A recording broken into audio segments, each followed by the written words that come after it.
You're listening to Rookie Pirate Radio, the official anime and manga podcast for InBetweenDrafts.com. I'm John Negroni. And I'm Travis Hymas. And today we're doing a manga recap of One Piece chapter 1108, titled Come In, World. And Travis, I hope you come into the world of our listeners, albeit emotionally, not physically, since we don't know most of them in real life. Yeah, and I don't know where they are either. That's probably for the best. Not just physically, but I don't know where they are emotionally either. But I do want to tell them the truth about this podcast. And as usual, we're going to be discussing spoilers for the One Piece manga up until this point. So if you have not yet read chapter 1108, be sure to do so now for free on the Viz website or the Shonen Jump app, linked in the show notes as always. And remember, all new One Piece chapters are available to read for free up to 3 weeks after their official release, or whenever you want if you're subscribed to Shonen Jump, which we are and do recommend. Now, Travis, before we got on the air and we were doing our little bit of chit chat, our little bit of Worlds on Fire, something was pitched. We just kind of we stumbled upon this idea of an anime that centers around a newsroom, like a journalism anime, and like the villain is like the New York Times, and it's like high stakes. And then we did the recording, we did our jobs, and I just felt a little bit like, that's a fun idea, news anime. I wish I could talk about funny and interesting anime manifestation concepts with not just you, but people who listen to the show. And unfortunately, like we've already established, we don't know them. We don't know where they are, and there's no way to connect with them online. So I guess it's just you and me and in this little podcast studio of our own making. And that's the end of it. Yeah.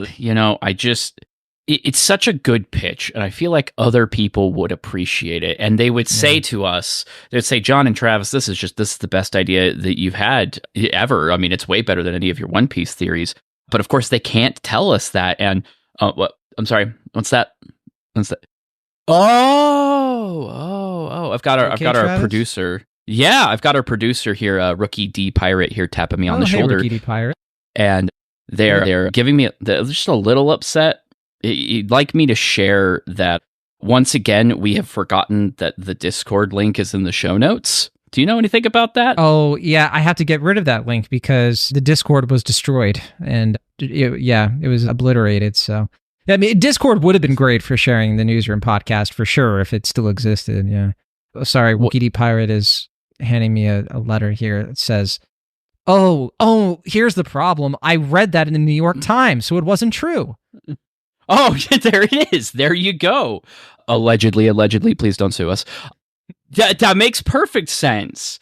So then the Discord, which you can join, because the link does work, means you can join the In Between Drafts Discord server and check out all of the things that we cover on the site. In particular, our One Piece spoilers channel, where you could talk about this podcast with us, but an anime section where we could discuss this journalism anime idea that we've had, and someone will tell us it probably already exists and we just haven't watched it. But I can't wait for that moment. Oh yeah, it'll be almost immediately after this comes out, I'm sure. But also, we have things like our games channel, where I've been completely on my own bullcrap talking about the Pokemon Presents today, and all kinds of things. You could just come in, see how unhinged we are, hang out with us. It's a great time. Oh, I'm getting past one more note. Do the email bit too. Oh, of course.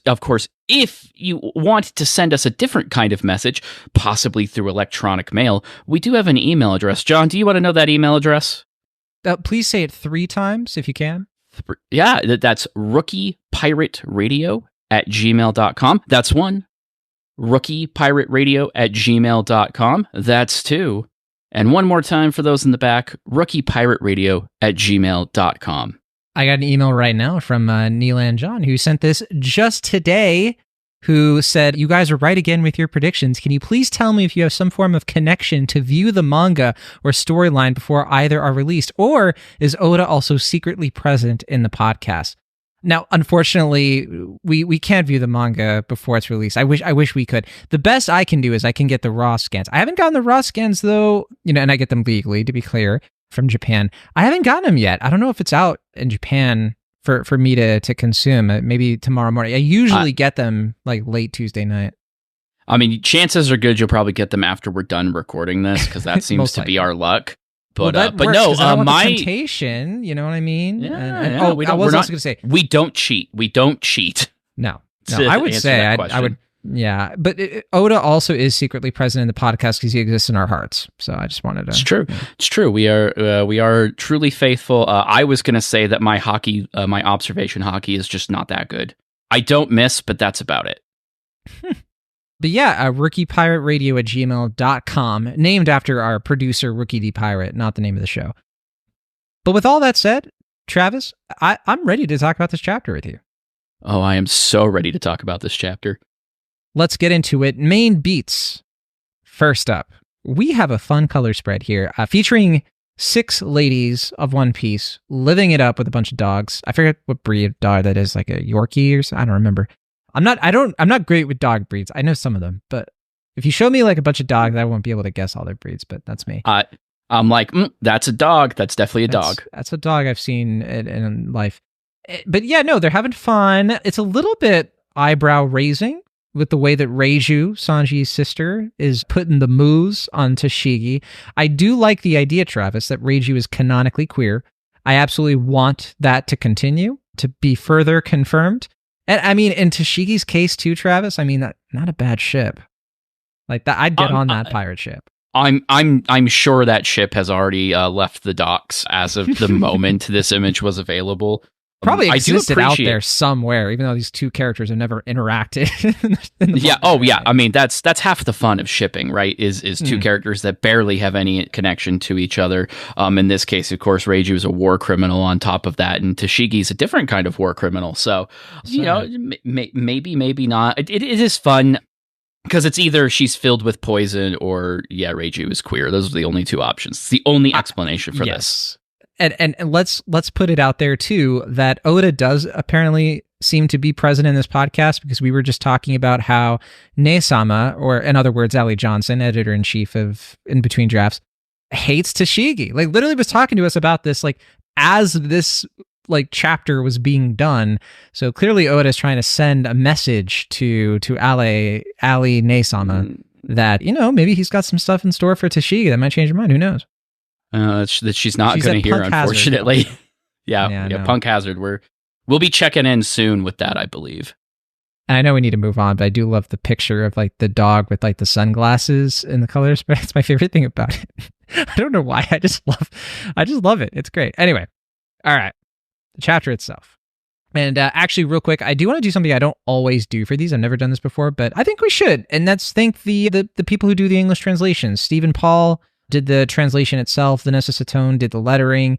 And I'm really appreciative of their work. They do great work. It helps me out because when I read it in Japanese, I like to compare it, of course, with how they translate it, how other people translate it. It really genuinely is one of the best ways to learn Japanese, is like doing that kind of like, okay, I'm reading it on my own and I'm seeing how people who are way more, you know, familiar with the language are doing it as well. So I think that's great. So anyway. Fun tidbit about that too. Do you know how Stephen Paul got this job? Wasn't he like on the One Piece podcast? It was like one of those guys, he did his own translations of the older material because, you know, the general consensus among the fan community is that the Viz translations have not always been as good as they are. And I think the current translator would agree, because he did a lot of retranslation himself of that older material that was already released in volume form. And that basically worked his way up to getting the job. So that's awesome. Yeah. It's very cool. So he very literally did kind of some of the things that you're doing. So fun little tidbit there. Well, there you go. If you want to learn Japanese, you can pull a Stephen Paul. Well, I guess in Stephen Paul's case, I don't know how you learn Japanese or whatever. But anyway, the chapter picks up right where we left off last week, with Caribou trying to convince Van Augur and Catarina Devon to take him with them to Blackbeard.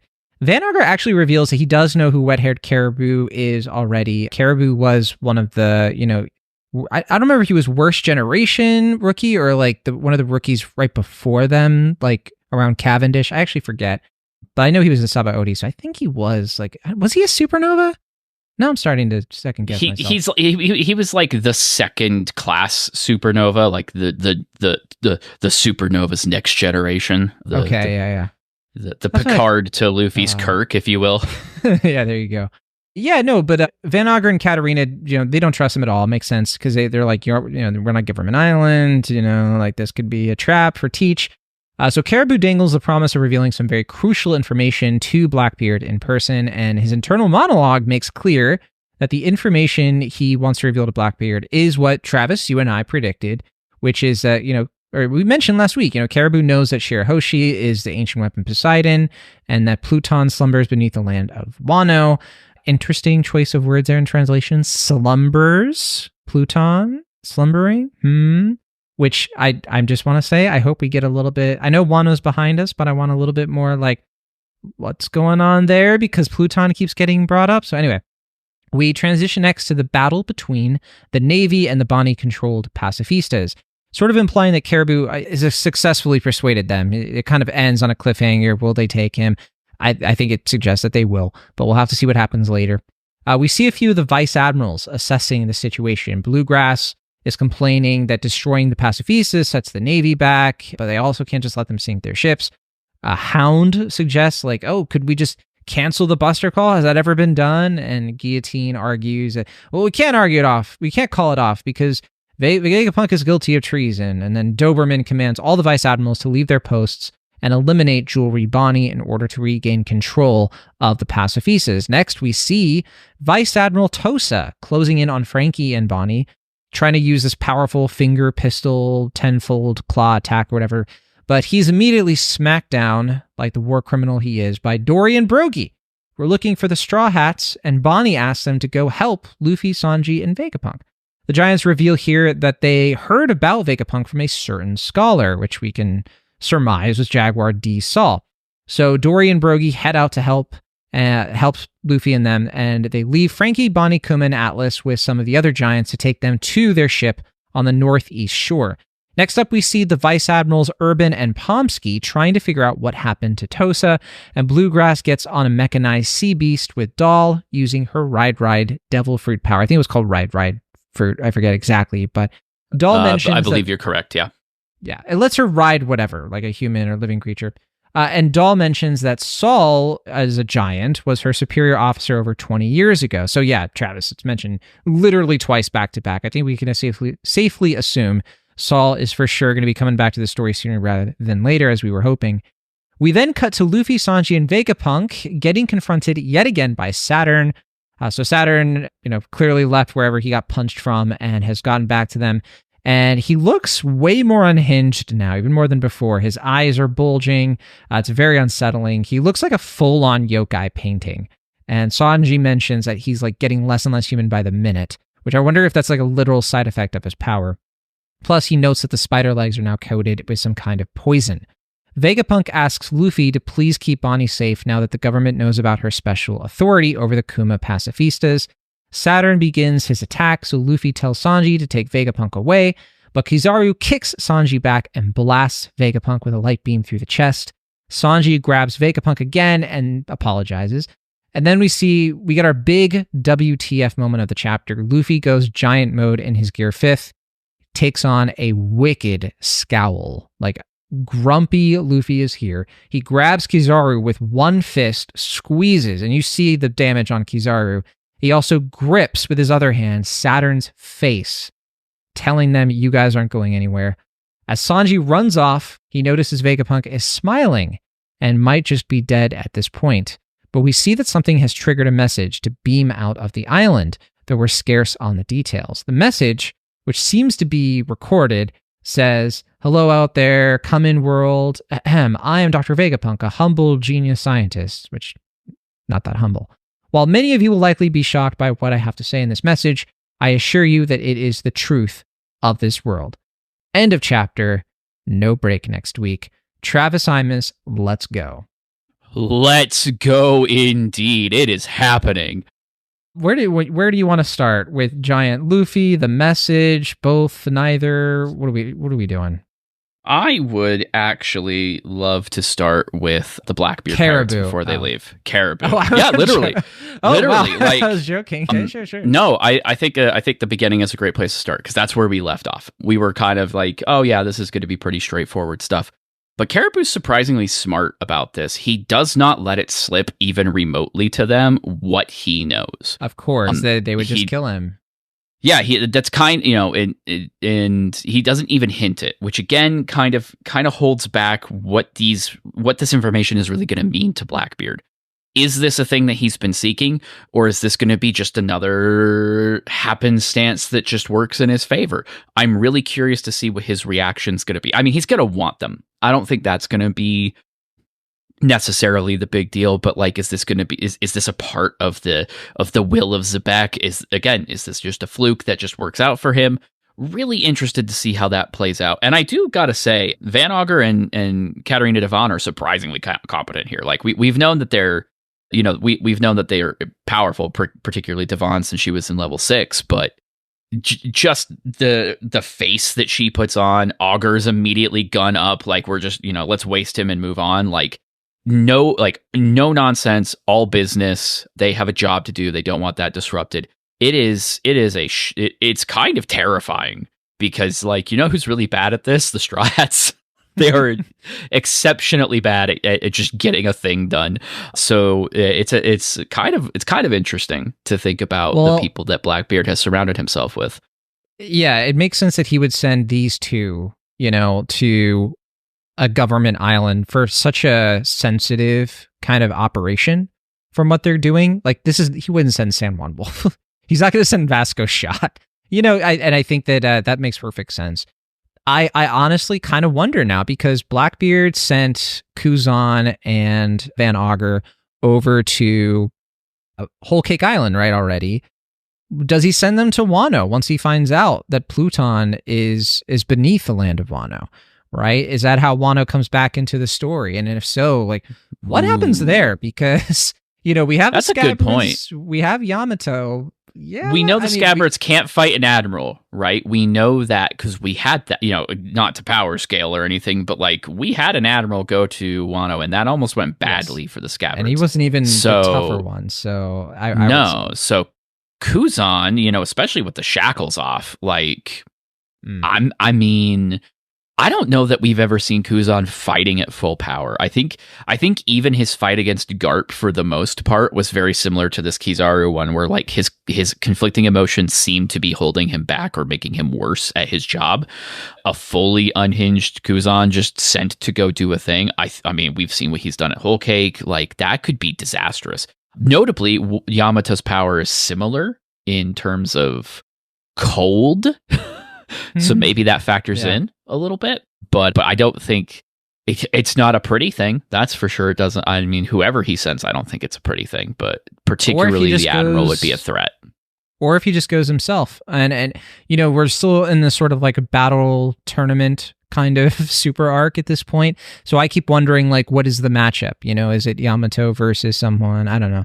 Or is it like going to be? Is it going to be like one of those kinds of things? Do we have somebody else from the world of One Piece doing something? I don't know, but I think I would note that sorry, I was going to say with where the location of Pluton is, Pizarro might be the way to go.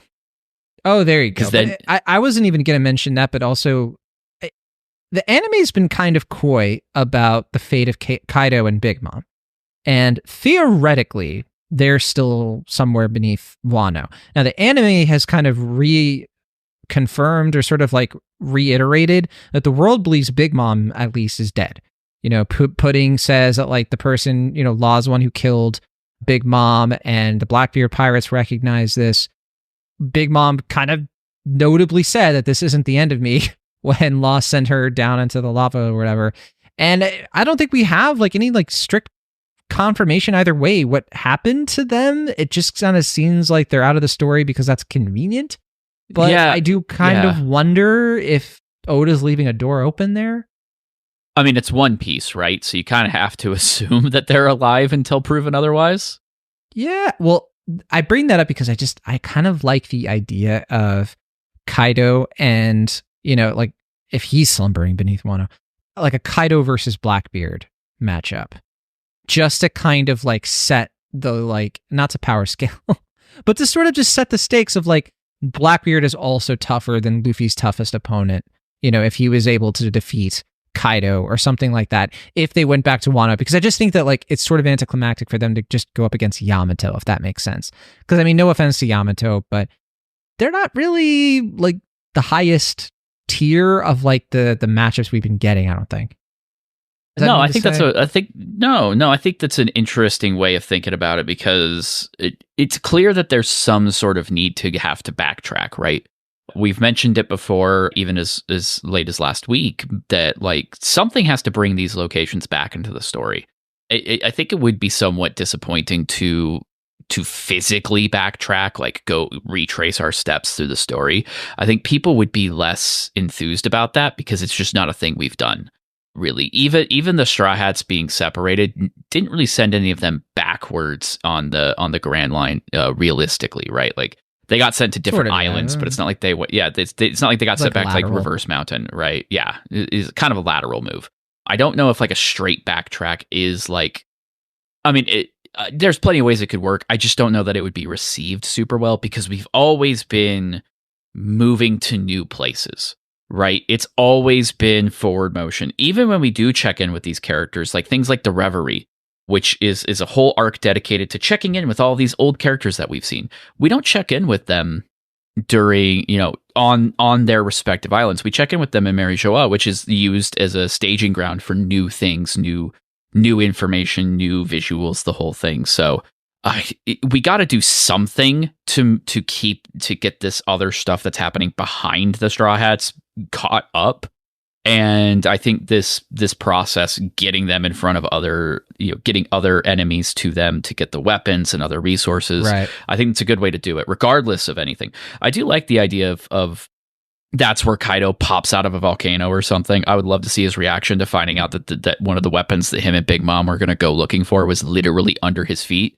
That's incredible. That would be so good to see. But yeah, the other problem is what does Kaido do then? Right? Does he get defeated by Blackbeard, or does he run? Like what happens there? I think he gets defeated. Yeah, and his Devil Fruit is taken or something. But that's what I would hope to see, because it would just be an interesting way to bring yet another like major Devil Fruit into the story, and it kind of neuters Kaido in a way that I think kind of needs to happen. And I was going to say too that, you know, because you mentioned Blackbeard's motivations, we know that he wants to essentially be king of the world. He also wants his own island. He has something with the world government he has planned. Seems like it could be like either diplomatic or a Trojan horse situation. But it would make sense then for him to go to Wano, since it's not that far from where he is now, and then go to Fishman Island. And then, you know, try to get his hands on Poseidon. And then we have the makings of like a major confrontation at Mary Joa. I can just imagine Luffy finding out that Shirahoshi has been captured and that Blackbeard is going to be declaring war on, you know, the Gorosei or something. It doesn't even have to be at Mary Joa. If the Straw Hats never go there, I don't care. But like some kind of like confrontation that mirrors Marineford in some way could be a huge deal. Yeah, I mean, yeah. I think I mentioned this last week or a couple of weeks ago. If there was any character that was actually going to prompt the Straw Hats to actually go, okay, we got to take a break from what we were doing and go deal with this, it would be someone like Shirahoshi, because Luffy doesn't... Especially if Vegapunk's about to tell the truth of the world, which is yet another thing that if Blackbeard doesn't know a lot about the ancient weapons, maybe he's about to find out. So yeah, I guess, is that what you want to talk about next? Is what is he gonna say? No, I wanted to talk about Tosa's finger claw. No, of course I want to talk about the truth of the world. Which, okay, are we gonna get blue balled on this? Are we gonna is Oda gonna be like, and the truth is that there was a century where a couple of things, and it's like not gonna be really that revelatory. That's what I'm kind of nervous about. I've spent a lot of time thinking about this week, like from Sunday to now, basically thinking at length about this. Understand. And the one thing that I have to keep telling myself in the back of my mind is it can't be everything.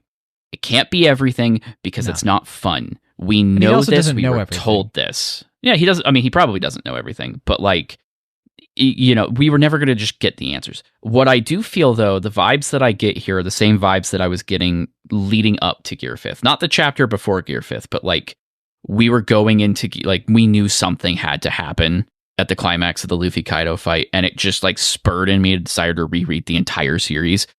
I have that vibe again. Whatever happens next week when that chapter drops on Sunday, because of course that's when I read it, right? No cheating. It's never going to be the same. There will be the One Piece before, and there will be the One Piece after. So for me, I think that just comes down to it being a single piece of information. And for me, if it were going to be anything, it just needs to be one word. It just has to be the name of the kingdom. That would be great. That would be really great.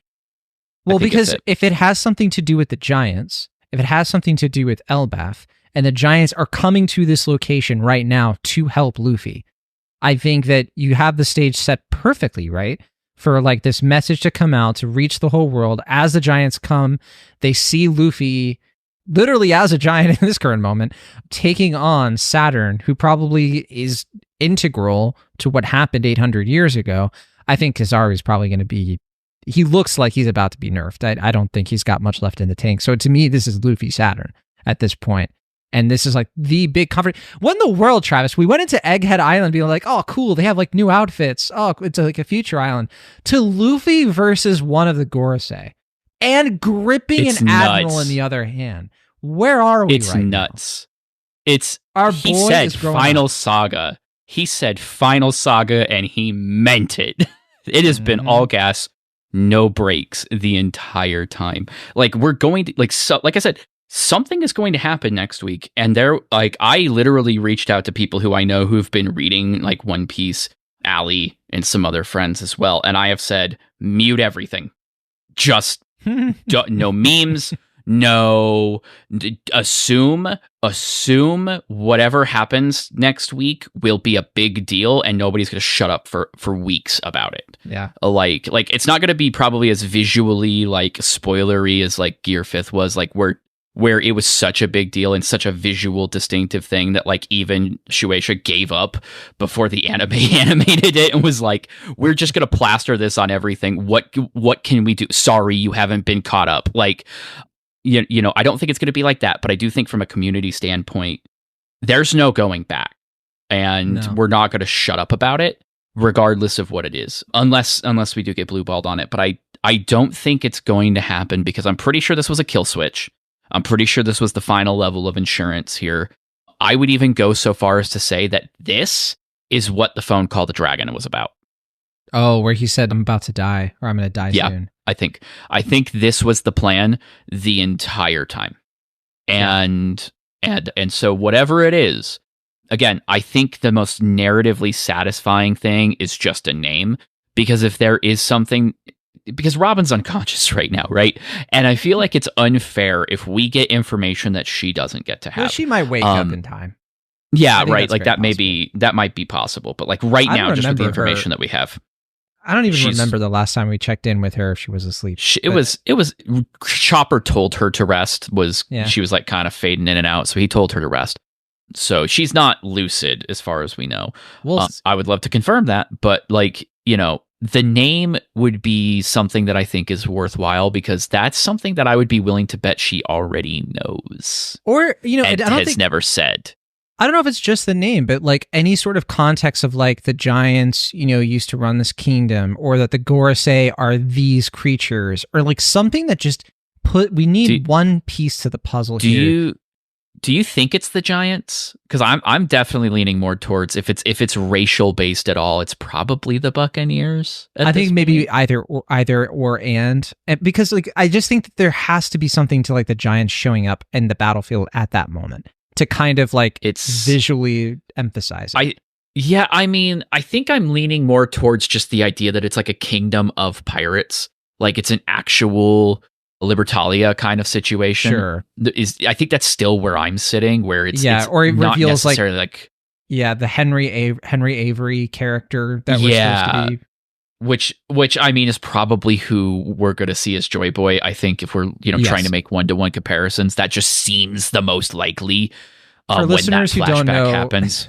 Henry Avery and Libertalia were referring to the real life golden age of piracy pirate king that Oda is kind of drawing inspiration from. This is like late 1600s, early 1700s. It was like an island full of pirates. A lot of people might know this from I think Uncharted 4, because I think that game, I think that game was about that stuff. But so we have sort of assumed for a long time that Joy Boy is our kind of Henry Avery, or the original king of the pirates, but also Goldie Roger is pretty reminiscent of him. So all that to say, I agree with you. I just think that there have been a lot of hints in this arc of the giants playing a role, because there was the reveal that the world was a lot bigger. Vegapunk kind of let that slip. I just wonder if we're going to get something to that, and the Buccaneers, something that's just going to, because we do have the moment where Vegapunk says oh, and the Buccaneers were also able to. It'd be cool if we got a payoff to that of if that has something to do with it as well. And I just think it has to connect to the giants in some way. The Iron Giant is still lurking in a corner. Oh my God, John! What if it's a flashback? What if we're about to get a flashback? That would make sense. Yeah. Could we handle another cut to flashback? Would we be able to? I don't think it would be. I don't think it'd be like a Kuma flashback necessarily. I think maybe something a little bit more the message is going as the fight is happening, because I just think there's too much momentum. This isn't like when Bonnie stabbed Saturn. You know what I mean? This is a bit too pivotal. But I don't know. I was wrong about the Caribou thing ending last chapter. I was oh, we don't need to know anything else. And then we did get 2 more, pages, but I don't know. The Caribou thing, I think, is just a reminder. Yeah, you're right. And also I want to know, how is this message being beamed out exactly? Are they using transponder snails like Den Mushi? It kind of looks like that in the panel. You kind of see snail heads, but are we going to see the people who are watching this, who is going to watch this? I have to assume Big News Morgan is going to be in a newsroom, the newsroom anime. I have to assume the Gorosei are going to be watching this, but I don't know. I think the answer we already have, because Oda let them use it for One Piece Red. Those special science group Den Mushis, that might be a thing that. Yeah. Oh yeah, that would be such great. Oh yeah, it would be a way to integrate it into the. Yeah, if he mentioned it and so they used it, that wouldn't surprise me, especially since he really seems to have liked Red. I know we have complicated feelings about it, but Uta's on this Cutler page. He just really likes that movie, right. I think. I want to see Shanks watching this, or getting this message. Dragon, of course. I mean, my God, Dragon's got to know that this means that Vegapunk's dead, which, by the way, yeah, it seems like he's dead because he smiled. And that's the big tip off, isn't it? Sanji is why are you smiling? And yeah, there's the whole method of oh, now his message is going out, but also he's pulling a Will of D. Dr. Vegapunk, more like D Vegapunk, am I right? Vegapunk. No, Dr. Vegapunk. Yeah, that works, right? It doesn't have to be a middle initial, does it? I don't know. Did we ever get his full name? No, we didn't. So we don't know. Oh, is he going to reveal his own name? Could that be a part of this? Go. Yeah, there you go. I'm a little sad, though. Albert D. Vegapunk. Yes. I'm sad that it looks like we're losing him for sure. I mean, we've been given some weeks to process that this is going to be happening, and there was some cope happening in both the Discord and online elsewhere of maybe Kizaru is cauterizing his wounds. He's not. That. It's not the same position, and come on, he's dead. Kizaru was not trying to help. How you can't cauterize a hole in the chest, Travis? I don't understand. He's an old man. He was donezo before. Yeah. This is it's kind of interesting that this does happen the way that it does, because we think we've all kind of known that there's almost no way this works with him alive, but it was just a week ago that people were oh, Vegapunk's laying on the ground bleeding out and Luffy's over here do But like now that we've properly done the like Luffy's acknowledging the situation, I think we're at a new level of Gear Fifth. We're like, okay, the funny happy times is over now. I'm done playing with my food. Oh yeah, it's a different smile. It's the cocksure, like I'm gonna kick your butt smile that Luffy is more known for. Ooh, this is where I my weekly stealing content from YouTubers thing. Mr. Morge put out a video today, I want to say. Basically making the argument that like while Luffy is in control of his awakening, at its initial stage of power, the influence of the Nika fruit is still there, and that's why he's like, oh, I'm suddenly having fun during the Wano fight and everything. But as the situation gets more serious, he gets more control, and we get more of that same Luffy that we usually see at the climax of battles. I don't know. And I think that's if it's really about him being his most free. Well, it's just. Yeah, I think it's less like a hard rule than what he's presenting, but I like the idea that it's like a Luffy is still capable of reaching that point. It just takes more to get there now because he is that free. Also, he's in that much power.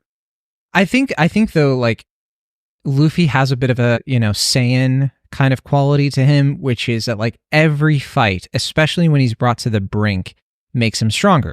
Like, the Straw Hats have always been like this. Like, they have huge power jumps in between arcs.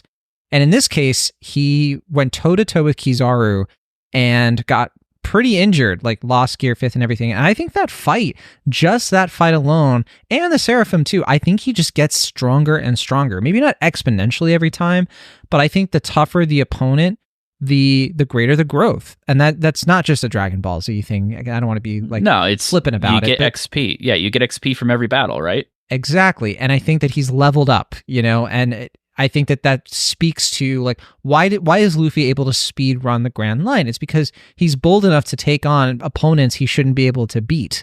And he keeps beating them. And yeah, he's speed running the Grand Line because he's not as cautious. Like these other characters who took like decades and decades, they kind of goofed around. They kind of like, we're like, well, we're not ready to go in the Grand Line yet, so we're going to hang out here in the South Blue or the East Blue or the whatever blue. It's why he's the biggest dreamer, right? That's why he has the power that he does. He is the one who's like, no, I can do it. I got this. Like from the start. Whereas everybody else, like they flounder in their dreams, and so they're not as equipped to take him on ultimately. It's why he always wins. So it would make sense that like, yeah, he's just able to power through this. He's just got more willpower. Speaking of always winning, I think that it's yet another week of the Bonnie joining the Straw Hats crew theory winning. And by theory, I mean, why call it a theory? I mean, it's just at this point, it's like Vegapunk on his dying wish asking Luffy, specifically Luffy, to keep her safe. Travis Hymas, how in the world does this end with Luffy being like, well, Bonnie was nice, bye? No. I mean, even beyond that, we literally have the vice admirals basically marking her for death, given her the old Nico Robin, right? And if Luffy isn't going to stand for that, I mean, people have pointed this out, but like, how do you think Nami is going to be once she finds out how old Bonnie is? How do you think she's going to react? It's at this point, knowing that like sending her on her own is potentially putting her at risk. You're right. It's very, very difficult to, she has to be handed off to somebody, whether it's to the Straw Hats or to some or other group. Elbaf is a place where she could probably hide out safely. But the stocks just continue to rise, man. They just keep going up. Yeah, well, Bonnie wouldn't be happy. It's really with tough. Giants. Yeah, why would she go? Exactly. I think that she is going to want to go out to sea with Nika as her captain to fulfill what her father instilled in her. Like it just lines up perfectly. I just don't see it. I don't see what else happens with this character. It's not like she's going to want to forge her own path. She's too young, like she was always too young to be a pirate captain. So it works brilliantly there. And also like she wants to learn from Luffy. She wants to mimic him. She wants to be like him. Like I don't just have stocks for her joining the crew. I have stocks for her inheriting the Straw Hat at this point, Luffy putting it on her head one day. being the Shanks of the crew. It's a very feasible argument now. Like, it has been for a little bit now. You've kind of won me over, but it is, at this point, I know it wasn't, and I still, like I said, I don't know that I'm necessarily like fully on board with like adding a Straw Hat at this point, but if it must be, like, Oda's really selling it, like, but again, you're right. Why would she stay at Elbaf? Why, outside of like the revolutionaries, which could be seen as inheriting her parents' legacy as well, I do not see a place for her where it makes sense. But now at this point where she will be safe enough to be left to her own devices, I do not foresee it. You have vice admirals. You're going to have the entire naval fleet out to get her, knowing that she could disable the pacifista and potentially the Seraphim. I still want confirmation on that, by the way. But you know what they could do? They could do it so that she is sort of like on the ship, but they won't let her be a part of the crew because she's too young. But she's sort of on the crew, like the Power Ranger that Will Wheaton played. You know what I mean? What? Remember that? Remember Power Ranger? Will Wheaton's like a kid, and he's like he joins the. Or was it Star Trek? I don't remember. You're thinking Star Trek. I know he was on Star Trek too. There was a kid on Power Rangers though. It was kind of the same deal. There was, but he was a Power Ranger though. They just, but like he just grew 4 feet. Like that's actually a really good example. They put a kid on the team, and when he used his powers, he became a grown man. Like it's literally Bonnie's powers. Yeah, Bonnie Shazam. You're illustrating your own point here. I can't fight you on it. Is the thing. Like, I don't see any other out. There's nowhere else for her to go at this point that makes sense, knowing what we know now. All right, let's read some comments. So Shori the comic insult yokai, there we go, said, I really highly doubt the secrets of the Void Century will be dropped beginning next chapter. It's still too early, especially since we haven't had a certain someone's face reveal yet. And I think it is same kind of thing you were channeling, Travis. It is early for us to get like the biggest lore drops, but some little tidbits, some things. We know that Vegapunk was researching the Void Century. We've gotten some little tidbits in this arc. We can get a little bit as a treat. You know what I mean? Like, there's nothing to stop us from learning some new information. The work has been done. This isn't like the answers just being handed to us, but it won't be everything, right? That's not fun. But we can have a little as a treat. Homerman76 said, I wonder how this will affect the world. Divides between the world government and the people are already pretty high, between Sabo being used as a symbol of revolution, the Celestial Dragons getting cut off from provisions, and the Cross Guild putting bounties on the Marines. Yeah, that's a really good point. The final saga kind of started with the tides turning against the world government in terms of, this is me talking, by the way, in terms of like their reputations, right? And with the Flame Emperor, being a thing and the people sort of rising up. Yeah, like I think that Vegapunk also coming out and being like, and also the world government's been hiding this from you, would, I think, be pretty major. The question, of course, is like, what is the world government hiding from everybody necessarily? Yeah, that's still to be seen, huh? Yeah, that's a good point, though. This may be one of those things that like a lot of people are like, why isn't Dragon doing X, Y, and Z? This might be the fuel on that fire that's needed. Yeah. Superman said, sadly, I think Vegapunk's body is dead. The machine in the third last panel of the last page has a heart monitor that is flatlining, which is probably what sent off the pre-recording. Interesting to see if, as the Stella, his brain remains intact. Yeah, Travis, I know you and I talked about how, we do kind of see it flatline. There's like a little bit of a heartbeat bump on the left side, but it looks like it's starting to flatline. But, we've talked about like, is it possible that Vegapunk, his brain is still like preserved in like some kind of computer, so like he could still be alive virtually or something like that? That might just be wishful thinking. It would be probably better for the story if they just let him be dead, because that's a more compelling narratively. I don't know. I mean, it's one of those things, right? Like this, like the satellites, Punk records, all of that. That's technology that he built, but it's still like is an extension of his devil fruit. So I'm really curious to see how much of this like is retained, or if it matters at all. Maybe it doesn't, just because like it's still a physical mass. We know that like if Big Mom's dead, for example, like things Big Mom created don't necessarily go away, right? It's not like not all devil fruit work like Sugar's devil fruit. So it's whatever the story needs, right? Yeah. Again, it's One Piece, so I'm not going to act like surprised if we learn that the Stella's alive in a computer or something as like a cop out happy ending. Wouldn't surprise me. Blue Dan Bob said, anyone else love how Luffy's straw hat remains its original size when he goes Gum Gum Giant, but the chin strap extends so it can remain attached? That's true awakened power. So I mentioned this in the Discord several days ago, and I got a little bit of gruff from some people, but like I do think that there's something to be said about how Luffy's awakened devil fruit applies to his clothes, it stretches, but not the hat. Literally, the strap extends, but the hat doesn't.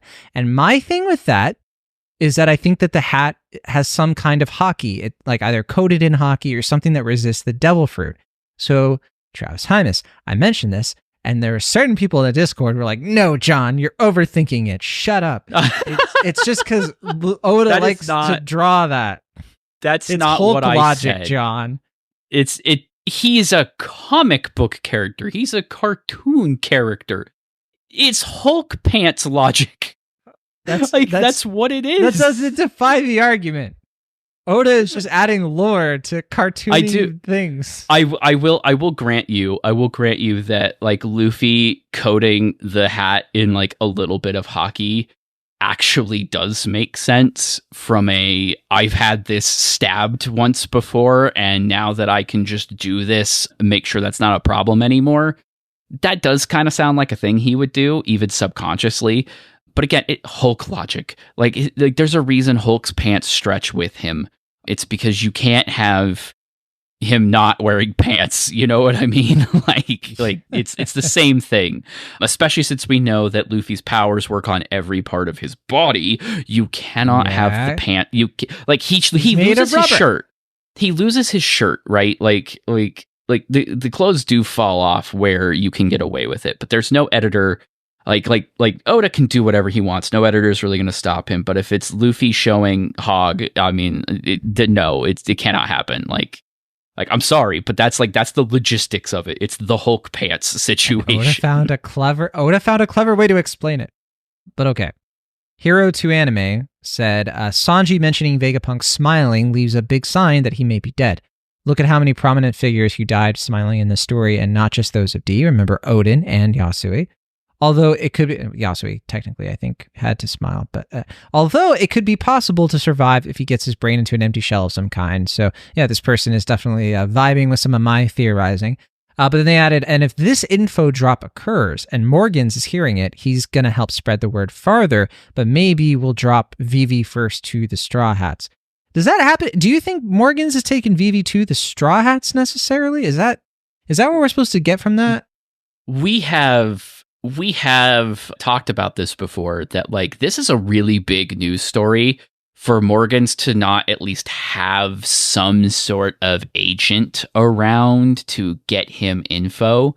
Like, I think we've even posited like months and months ago that this does somehow at some point end with Morgans dropping Vivi off, or like coming to witness the story for himself, and like Vivi realizing she can like separate at this point. Now, I don't know. I think there is a proclivity to want to keep Wapol around because Oda thinks he's funny. Emphasis on thinks. And that, like, keeping him with Vivi sounds like a dynamic that he's put some thought into. But there's also my grand nonsense conspiracy theory about various Roger pirates serving as goalposts or like guardians of the path. And my crackpot theory includes Morgans. So, like, I don't know. I don't know that I'm the right person to ask that question. But, like, now, like, we've entertained it before. I don't know that it, like, I keep saying, like, oh, man, it's too much. Not, like, more can't be happening, right? Like, this has got to be it. and then the giants show up. So like, I don't know anymore, man. Yeah. Like you said it best. What is going on? Eliscore said, Luffy about to wreck Kizaru and Saturn. That promises to be a very interesting fight. Now, the big question is, how much will his bounty go up after he makes Saturn his personal B-word? I'm guessing he'll be north of 5 billion by then, maybe 6. Saturn being one of the 5 elders would give a much bigger bounty increase. I just need to see him at 10 billion someday. Ha ha. I don't know, because I assume his bounty will go up because this is such a big incident. But I don't know if the Gorosei... I don't know. I think that maybe it'll be on par with Blackbeard. Maybe? Could you imagine, like, information, right? If, Vegapunk's about to drop some sort of lore, it's already going to cause a lot of unrest. Do you think the world government has a vested interest in raising Luffy's bounty to indicate that he has beat the crap out of one of the rulers of the world? That's kind of where I'm at, yeah. At the same time, though, I think like him, the whole rumor, like the assumption that he kidnapped Vegapunk could spike it up a little bit. I don't know. Oh, yeah, they'll raise it. I just don't think it's going to be based on comparable. I don't think it's going to be like honest is maybe the way to go. But on the other hand, whoever is sending all of these out really botched it already by sending the Nika picture out. So, I mean, yeah, there's a Roger Pirate somewhere, like conspiracy theory nonsense again. Like, but yeah, I think if Saturn does take a fat L, which at least seems like we're getting a draw at this point. Because like, he's got poison. Sure, that's gonna do literally nothing. Like, not like Luffy hasn't been like stress training with this for years now. Like, that's easy. So like, yeah, I think Saturn is not winning this. I don't know that he's like losing or dying. I don't know that I buy into that. I feel like that makes the Gorosei feel less like a threat than more like a threat. But whatever bumps he's taken, whatever hits and licks he gets on the way out here, I don't think they want that being public information. It seems just bad. Making the bad situation worse for them is probably not a good idea. Fasardo said, "Oh no, he's about to tell everyone about the Void Sentry and Nika and who sits on the empty throne." Now, okay, yeah, we talked about this already, but I do kind of wonder the whole thing about like the truth of the world. You and I immediately went to Void Sentry. There is the idea of him revealing that like someone sits on the empty throne. That's what Sabo learned, right? It's possible that Vegapunk could reveal something like that because he's pretty high up the ladder. Also, what if he talks about the truth of the world more literally? Like why the world is the way it is. Not really just about the Void Sentry, but if that is something of like people used to be giant or whatever, or if it's like, here's why there's a grand line and a new world and why the oceans are the way they are. Like that is a more scientific thing that kind of lines up with him, and that could still line up with the ancient weapons, because if it was caused by the ancient weapons or the ancient weapons were used to make the world this way, that's not a bad thing to like reveal at this point in the story. No, that's a really good thought. I like that. Like explaining how the red line was like man-made could be a thing, right? Because we know that it's like islands put together, but like that the purpose of that was to intentionally separate people or anything. Exactly. Like that's not a terrible idea. Because that doesn't get into like what the One Piece is or Laugh Tale, like stuff that needs to come later, and it should be different for, like you said, like it should be different from what Rayleigh was like about to say, or like what they could have asked Rayleigh back at Sabaody. So, and that, hey, look, this is the chapter that has Sabaody on the brain all the time based on Sentomaru and Kuma and all that. So. Yeah, I mean, you're right. Like making it more science-based specifically, that is, I honestly didn't consider that, but that's a really good way around this kind of situation where like, oh, we don't actually want to learn the information this way, do we? Like that kind of solves it, I think. Ignitia said, really looks like Oda wants to draw Uta as much as possible. Does this mean something? Nothing? Anything? Who knows? Man. Yeah, I think that's, I don't know if that's a sign of anything, but you did kind of mention that earlier, so I don't want to write it off. Yeah, he's drawn Shiki a bunch before, too. Like, we've actually seen Shiki in canon, not just a thought in Shanks' head. So, like, I mean, one Film Red made so much money, man. Like, they they made so much money. It was such a big success, regardless of your own feelings about it, that like they got a VTuber to do a song for the first volume of Egghead. Like they love this stuff. I think Oda specifically loves this stuff. I think that's all that is. I don't know if it's worth reading into too much. Maybe it would be fun to see a canonical version of Uta running around, but like, again, how much room do we really have left for all of this? Stephen N. Parker said, it's so funny seeing the giant didn't recognize Frankie because his poster's 1,000 Sunny. Yeah, we kind of skipped over that part. It was like, yeah, they run into, Frankie and, not a Straw Hat that they would have, because they said they looked at the bounty posters. But of course, Bonnie's not on the bounty poster of the Straw Hats yet. Atlas will see. And then Black Knight Halberd 42 said, proof that Gear 5 is scarier than any rage power-up. Rest in peace, Vegapunk, at least his original body. Initially seemed like he didn't understand or didn't care about the consequences of his advancements, but proved a true friend to Kuma and Bonnie and had much more foresight than I expected, and screwed over the world government at every turn at the end. Absolutely paid off the build-up for him over the series. Salute. Yeah, I think that Vegapunk, he's a complicated guy. I think that Oda hasn't made any bones about the sort of gray morality of the character, how he stands up for people, and he is, somebody who made a lot of good decisions, has done things to help people, but has made a lot of bad decisions, has kind of contributed to a lot of the bad things in the world. So if his actions here are meant to kind of help redeem him, then I think that that's the right call, because otherwise, it's like you said, this has to happen for the story. He has to have his comeuppance for what he did, but also his chance to make things right. Yeah, I gotta say, there's been a lot of praise for Kuma, and I think rightfully so. That section of this arc is a top tier moment in the series. But Vegapunk is one of the most interesting characters that Oda has really given us, because there have been characters before that have come in and had like questionable allegiances, questionable like, what is their deal? But it's usually hidden, within a backstory, within, some sort of reveal. But Vegapunk has kind of been simultaneously mysterious and completely forthcoming all at the same time. And spending this arc kind of subtly peeling back those layers of him and ultimately revealing that, like, as a scientist, he adores his own humanity and other people's humanity.